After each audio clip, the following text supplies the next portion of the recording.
Bismillahirrahmanirrahim. Banyak orang di antara kaum muslimin bahkan mengaku Islam, mereka masih menggantungkan nasibnya, keluh kesahnya kepada selain Sang Pencipta. Selalu sibuk pada saat sakit, tidak pernah mengucapkan ya Allah sembuhkanlah aku, tapi sibuk dari dokter ini ke dokter itu, obat ini dan obat itu, sehingga akhirnya masuk dalam sabda Nabi SAW, dan Allah berfirman dalam hadis ini, hadis qudsi, hai anak Adam, kalau engkau yakin dengan kerajaanku maka engkau tidak butuh dengan raja siapapun dari manusia. Dan hai anak Adam, kalau seandainya engkau menggantungkan nasibmu padaku, maka kau akan penuhi semua kebutuhanmu. Dan kalau kau gantungkan nasibmu pada selain aku, maka aku akan biarkan kau dengan sekutuku itu. Jadi kalau seandainya seseorang berobat dan tidak pernah sembuh, kasuistiknya sederhana. Karena tidak yakin dengan Sang Pencipta Allah. Dia hanya terus saja menggantungkan nasibnya pada makhluk. Kalau belum sembuh, larinya ke dokter yang lain. Bukannya malah ikhtiar, sholat, sujud, memohon kepada Sang Pencipta. Allah sangat memanjakan kita, membolehkan kita untuk curhat, berkeluh kesah, dan Allah tidak pernah jenuh sampai kita hanya jenuh. Sebagaimana sabda Nabi SAW, Tuhan kalian Allah tidak akan pernah jenuh sampai kalian sendiri jenuh. Memang sudah putus asa, nggak mau lagi memohon kepada Allah, maka Allah akan tinggalkan. Tapi selama kita tidak pernah berpikir itu dan terus menerus menyampaikan semua hajat kita, makin banyak disampaikan hajat, makin sering kita curhat dan manja dengan Allah, maka makin besar pahalanya. Orang yang rajin berdoa, rajin beribadah, berzikir, sujud, membaca kitab Al-Quran, maka makin dicintai oleh Allah Subhanahu wa ta'ala. Makanya kita temukan para ulama salaf, dari sahabat, dari tabi'in, tabi'in, generasi emas Islam yang tiga. Sebagaimana kata Nabi SAW, sebaik-baik generasi adalah generasiku, kemudian generasi yang setelahnya, maksudnya sahabat yang hidup bersama Nabi SAW, kemudian tabi'in yang belajar dari para sahabat, kemudian tabi'in yang belajar dari para tabi'in. Mereka kalau sakit sedikit saja, seperti kakinya tersentuh dengan batu, langsung memohon kepada Allah Subhanahu wa ta'ala pengampunan. Kalau ini penyebabnya adalah dosa, diampuni, lalu memohon dengan masalah itu, Allah Subhanahu wa ta'ala malah meninggikan derajatnya dan menghapus dan memberikan tambahan pahala. Meninggikan derajat dan menambahkan pahala. Kalau mereka sakit atau mereka mempunyai halangan apa saja mau keluar, selalu mengeluh, berkeluh kesah dengan Allah. Dan sebenarnya syariat Allah yang mulia, Islam, sudah mengajarkan kita itu. Mau pakai baju berdoa, mau buka baju berdoa, mau masuk kamar mandi berdoa, mau keluar kamar mandi berdoa, mau tidur, bangun tidur, mau makan, habis makan, sampai mau berhubungan biologis pun sama. Semuanya dihubungkan dengan doa, dan doa itu adalah penyampaian seorang hamba memohon kepada Tuhannya dan merendah agar Allah memenuhi segala kebutuhannya.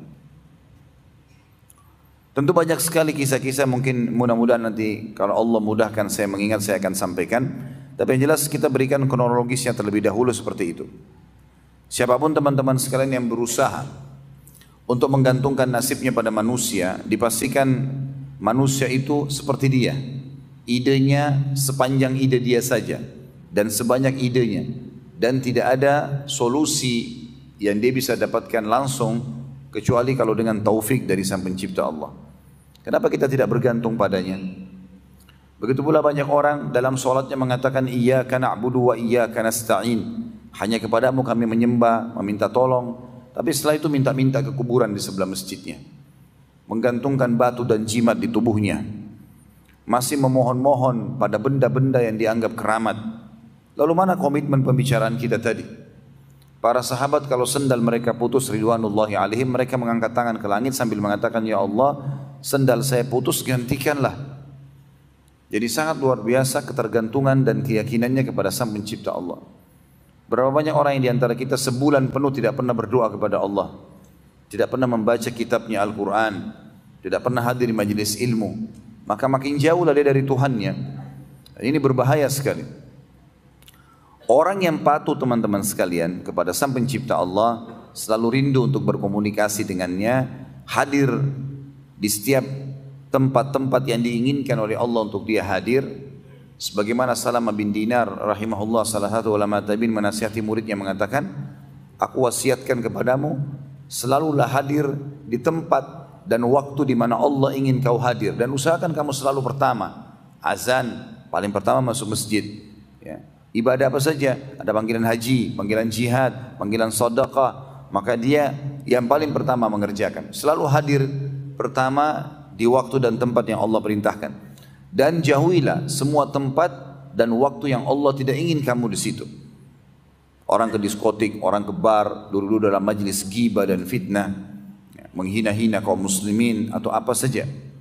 Maka ini semuanya wasiat yang emas yang disampaikan oleh Salamah bin Dinar rahimahullah. Orang yang patuh teman-teman kepada Sang Pencipta Allah, karena dia yakin Allah penciptanya, maka apapun yang diperintahkan dia kerjakan, yang dilarang dia jauhi.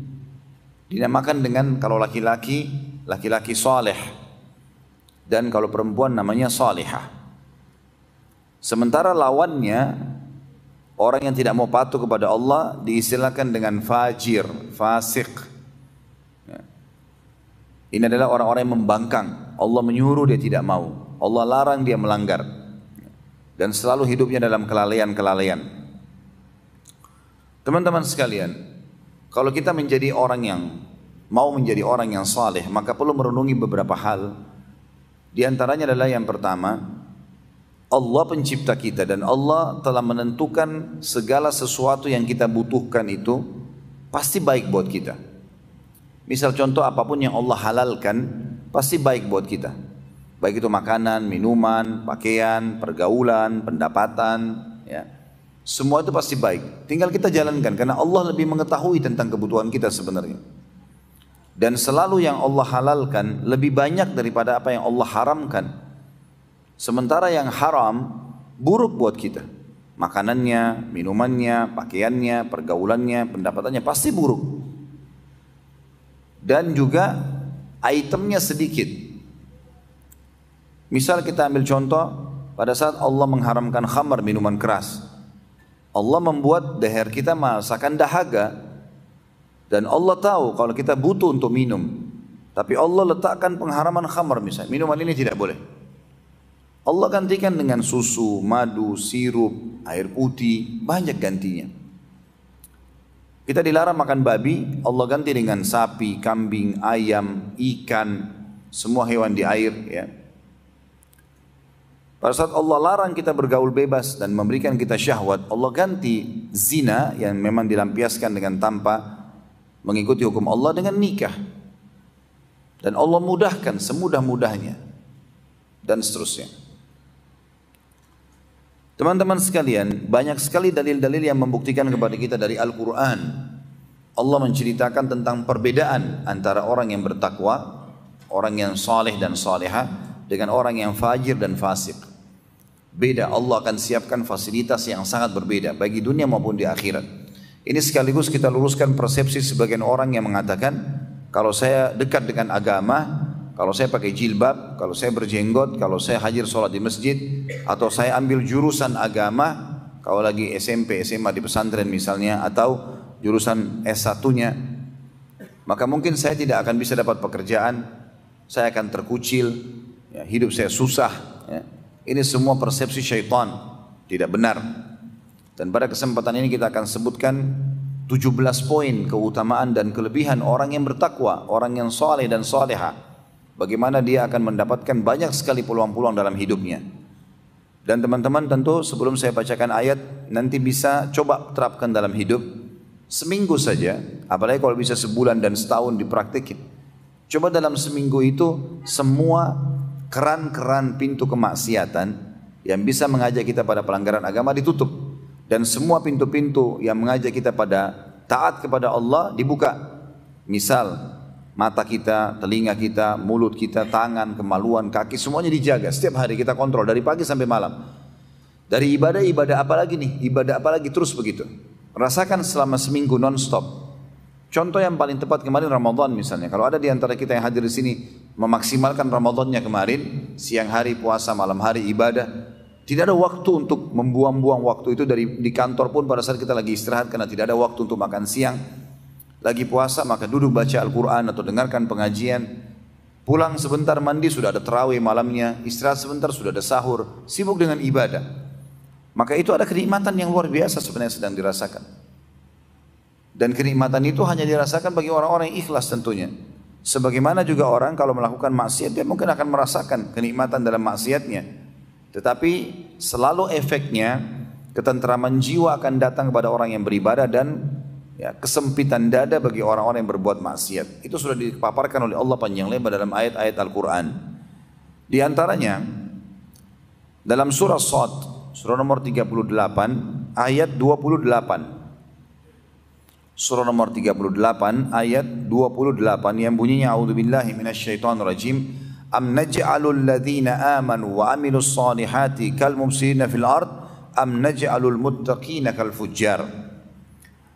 Bagaimana bisa kata Allah kami menyamakan dari sisi fasilitas nikmat-nikmat yang melimpah diberikan antara orang-orang yang beriman dan beramal saleh dengan orang-orang yang membuat kerusakan di muka bumi bermaksiat ya. Dan bagaimana bisa kami menjadikan orang-orang yang patuh dan orang yang durhaka? Tidak mungkin sama. Mustahil. Kita lihat kehidupan Nabi SAW dengan kehidupan orang-orang yang bertolak belakang dengan beliau di zamannya. Nabi SAW bahagia dalam rumah tangganya, bisa menjadi ayah yang terbaik, suami yang terbaik, pemimpin yang terbaik, pedagang yang terbaik, semuanya kebahagiaan hidupnya. Kalaupun ada masalah sedang dihadapi, bisa mendapatkan solusi yang terbaik. Bedakan dengan lawan-lawannya seperti Abu Jahal, Abu Lahab, mereka kaya raya waktu di Mekah. Tapi bagaimana kehidupannya? Abu Lahab mati dalam kondisi seluruh tubuhnya membengkak, membusuk sampai anak-anaknya tidak ada yang mau menguburkan. Cuma dilemparin dengan batu dalam kamar tidurnya, kemudian ditinggalkan karena busuknya. Abu Jahal mati di perang Badar dalam kondisi mengenaskan. Kemudian juga Umayyah bin Khalaf juga begitu. Orang-orang yang kaya raya di Mekah yang tadinya menganggap remeh Nabi SAW waktu di Mekah. Karena mereka kaya raya, mereka pemimpin kaum. Maka mereka akan mengatakan, Muhammad kenapa kau yang ditunjuk? Kenapa bukan orang-orang kaya di antara kami? Kami lebih kaya daripada kamu. Menganggap remeh. Nabi SAW tetap sabar, menyampaikan kebenaran. Tapi hasilnya ternyata selama hidup mereka susah. Anak-anaknya nyusahin hidupnya. Orang-orang kafir ini. Kemudian pada saat hidup pun sering bangkrut dalam usahanya. Kemudian juga pada saat meninggal mengenaskan. Sementara Nabi SAW berbahagia rumah tangganya, didukung oleh para sahabat-sahabatnya. Kalaupun ada masalah yang dihadapi punya solusi yang terbaik. Anak-anaknya semua jadi baik. Dan yang dikenang sampai menjelang hari kiamat adalah kebaikan Nabi SAW. Sementara Abu Jahal, Abu Lahab orang tahunya keburukannya. Juga dalam ayat yang lain, surah Ghafir, surah nomor 40 ayat 58 Allah berfirman, A'udzu billahi minasyaitonir rajim wa ma yastawil a'ma wal basir walladzina amanu wa 'amilus solihati walal musii qalilan ma tatadzakkarun. Tidak akan pernah sama antara orang yang buta dan orang yang melihat. Orang yang buta teman-teman aktivitasnya terhambat. Mau jalan pelan-pelan, dia tidak tahu bahaya, ada lubang di depannya kah, ada orang yang ingin menyusahkan dia kah, mengganggunya, dia tidak tahu. Ya. Bahkan dia cuma bisa merasakan saja hujan, panas, dia tidak bisa lihat semuanya. Kalau dia mau beli buah-buahan dia cuma menebak, oh ini apel, oh ini anggur, dia tidak tahu warnanya, dia tidak lihat.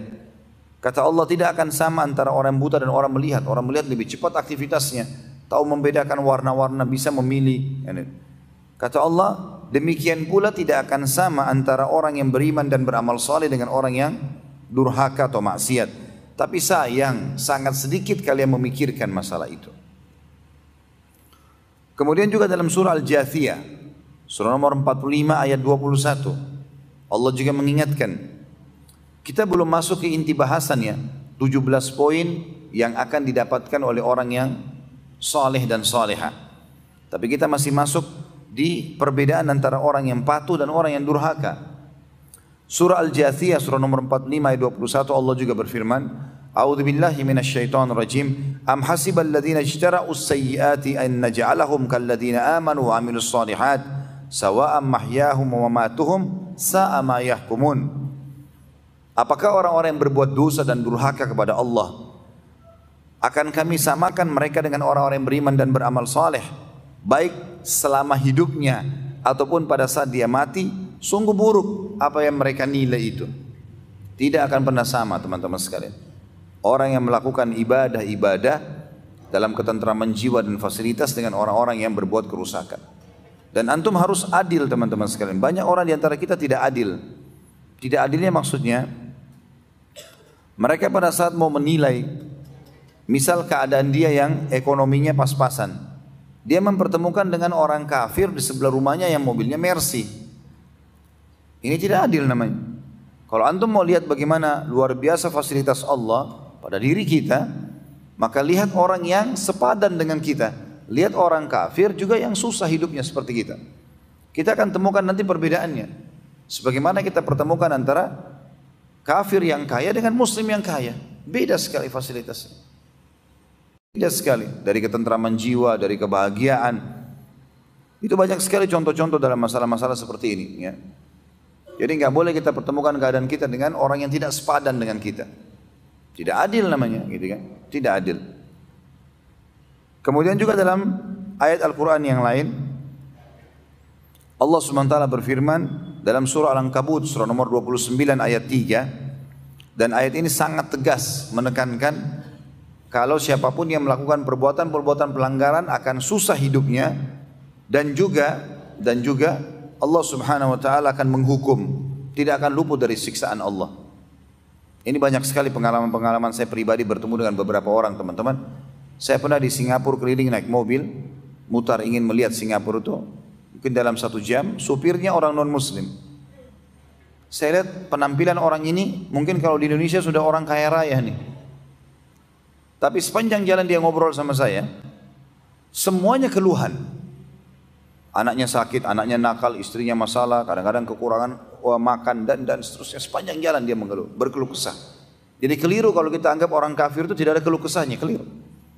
Saya pernah bertemu dengan satu orang non-muslim, turunan Chinese di Jakarta sini. Orang kaya raya, hartanya melimpah miliaran, banyak sekali.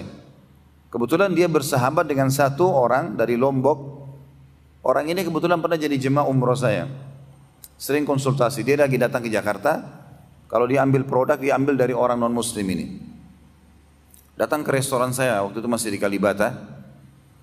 Duduk ngobrol, biasanya ini, Allah yarham, sudah meninggal. Mungkin 2 tahun lalu meninggal saudara muslim kita ini.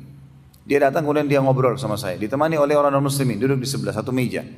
Sepanjang duduk, semuanya pertanyaan masalah agama. Hukumnya ini bagaimana Ustaz, transaksi jual beli begini, hukum ini, hukum itu, segala macam. Rupanya non-muslim ini dengar. Si muslim ini bertanya dari masalah rumah tangganya, masalah pekerjaannya, masalah sosialnya, masalah segala macam. Dia bertanya. Dan semua saya jawab. Ternyata dia tertarik dan dia bilang, Pak Ustaz saya juga bisa bertanya enggak? Orang itu beragama Katolik. Saya bilang, tapi saya menjawab dengan agama Islam. Dia bilang enggak masalah. Karena apa tadi yang dijelaskan kepada saudara ini, teman saya ini, itu semua saya juga hadapi.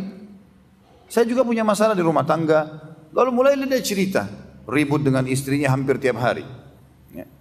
Kadang-kadang dia kalau pusing dia larinya ke mabuk-mabukan. Akhirnya dia mukul orang, mukul anaknya. Seringkali usahanya bangkrut, ditipu oleh teman-temannya.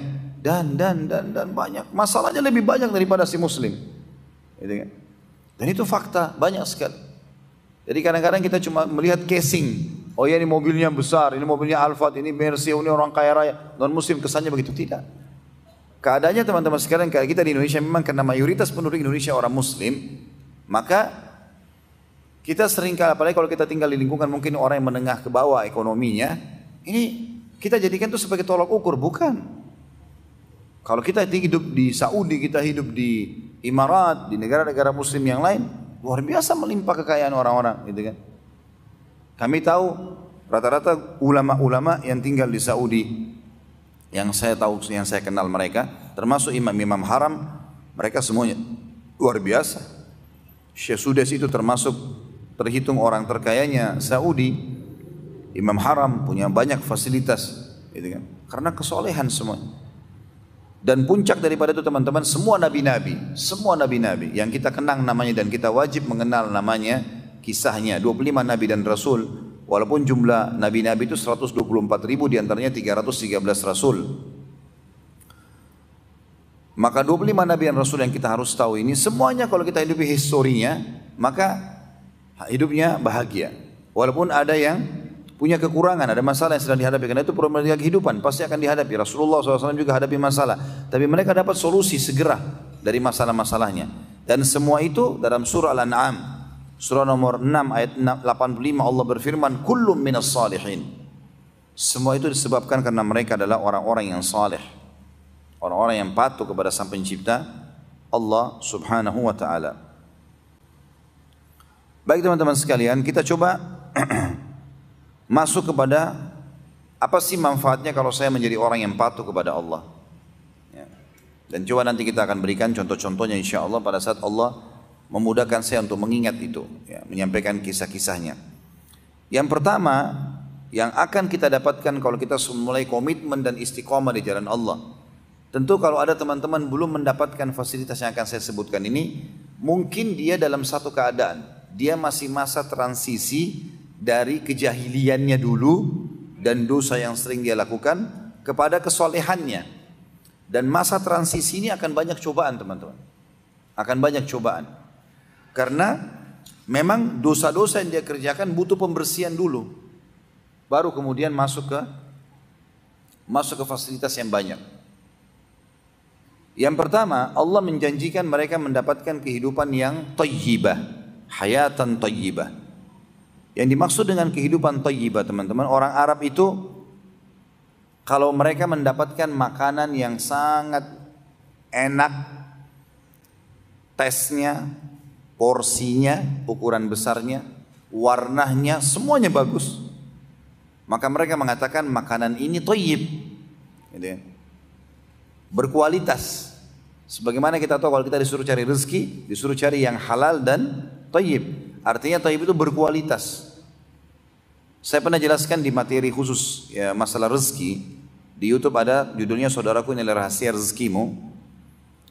Itu sudah pernah kita paparkan panjang lebar bagaimana sebenarnya kita dalam Islam dibolehkan menikmati yang terbaik. Seperti kalau kita masuk ke supermarket, ada anggur harga 200.000 kualitas A dan ada anggur kualitas B ya, harganya 50.000, lalu kita beli yang 200.000, itu kita tidak ada masalah, bukan mubazir dan bahkan dapat pahala. Menikmatin yang berkualitas itu boleh. Bahkan kata para ulama, ya, sebagian ulama berkata, siapapun yang sengaja tanda kutip mengorder, meminta kepada Allah yang terbaik, Allah akan kasih. Kalau dia mengatakan ya sudah cukuplah begini, ya sudah cukuplah begitu. Saya coba praktekin teori ini teman-teman sekalian. Banyak sekali safar yang sering saya lakukan.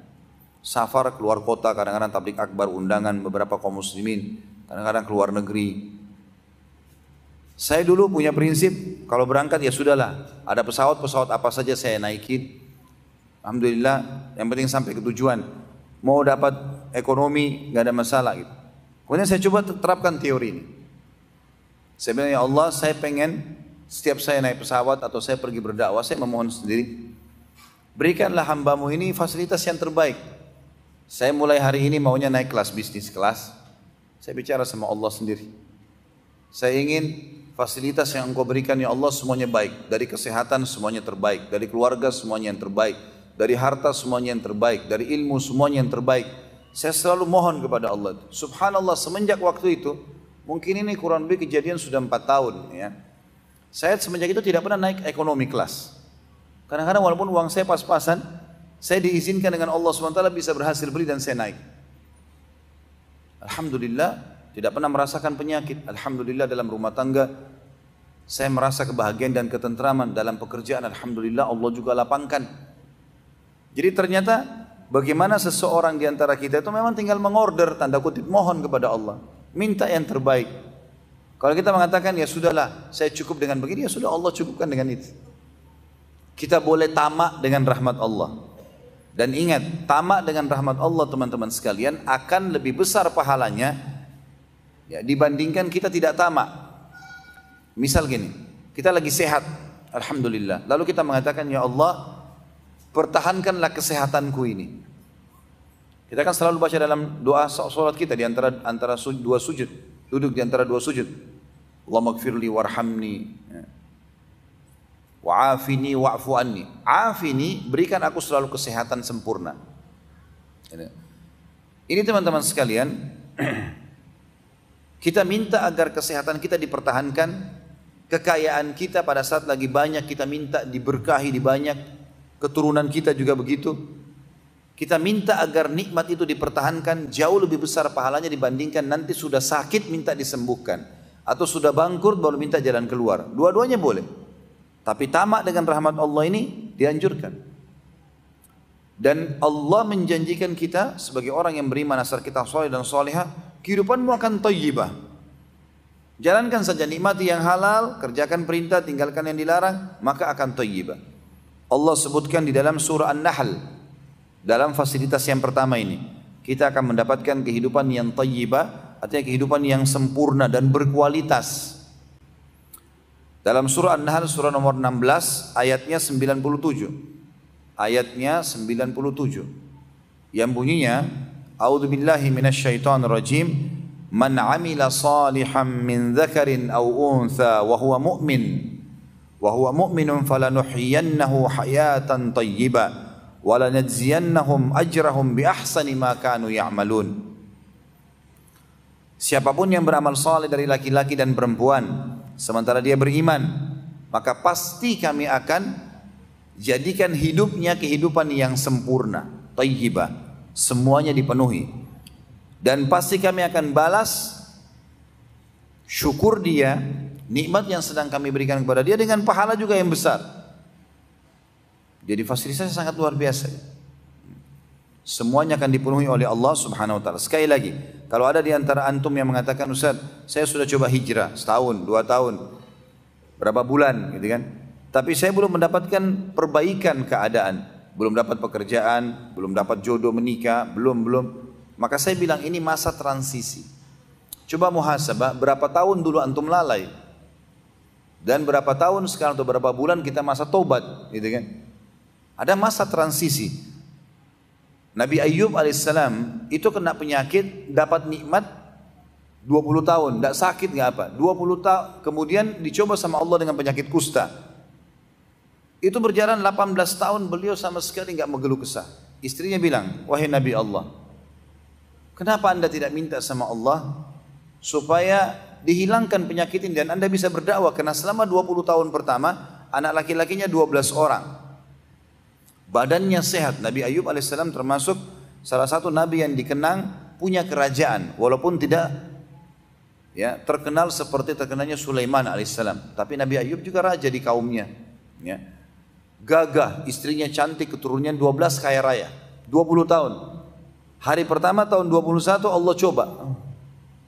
Hari pertama kena penyakit kusta, menular, semua kaumnya tinggalkan.